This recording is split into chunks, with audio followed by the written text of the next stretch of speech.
No matter how late he got off shift on Sunday mornings, she made sure he was present and accounted for at Mount Zion's morning services. But back when he was a kid, and there under duress, he'd slept through a lot of it and paid scant attention to the rest.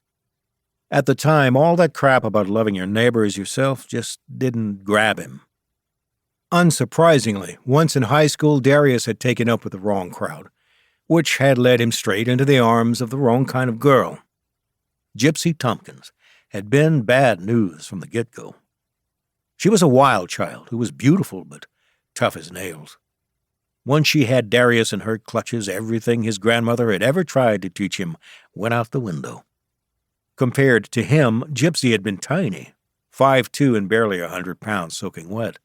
But from the time Darius was 15, he had been putty in her vividly manicured hands. Eventually, since Gypsy's family was involved in the drug trade, Darius was too. As for their personal relationship, it lasted for years, but had become more and more volatile over time, until recurring bouts of domestic violence between them became the order of the day. Gypsy always knew exactly which buttons to push to drive Darius over the edge.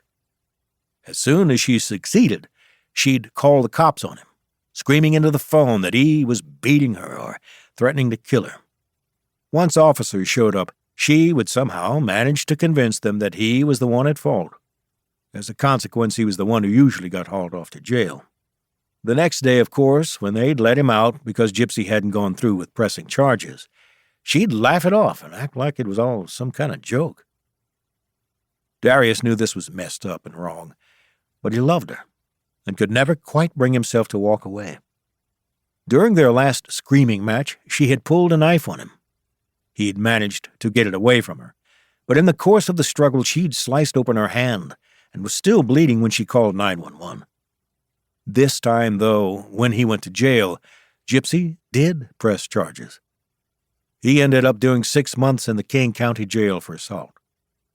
When he got out, he learned that she had sworn out a protection order on him. He wasn't allowed inside the house even long enough to collect his stuff. Left with nothing but the clothes on his back and nowhere to live, he'd gone crawling back to Granny. Once on the outside, he'd soon learned that Gypsy had taken up with someone else during his absence. 2 months later, Gypsy and her new boyfriend had been found shot to death in an alleyway in the Denny Regrade.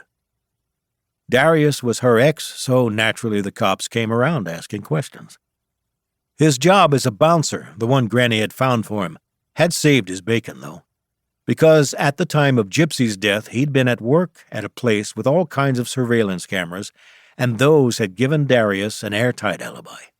That didn't mean the cops didn't question him about it or check his hands for gunshot residue. But eventually there was nothing to link him to the double homicide, and he was cleared. Darius knew it was only by the grace of God and Granny's job that he'd dodged being charged and possibly even convicted of the 2 murders. That was one of the reasons, maybe even the main one, that this time when he accompanied Granny to services at Mount Zion, he did pay attention. He found himself listening intently to what the Reverend had to say. He let himself get caught up in both the word and the music.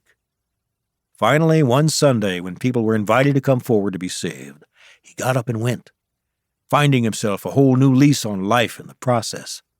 Which was why, this year, when the call went out for Mount Zion's crew of volunteers for serving Thanksgiving Day dinner at the food bank, Darius had signed up.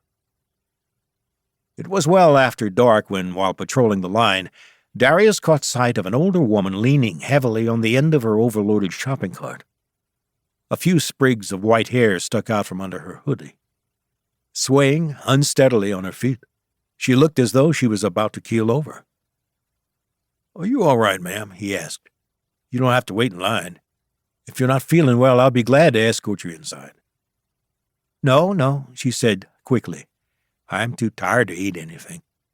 If you just walk me back to my van, I'll be fine." "Where is it?" he asked.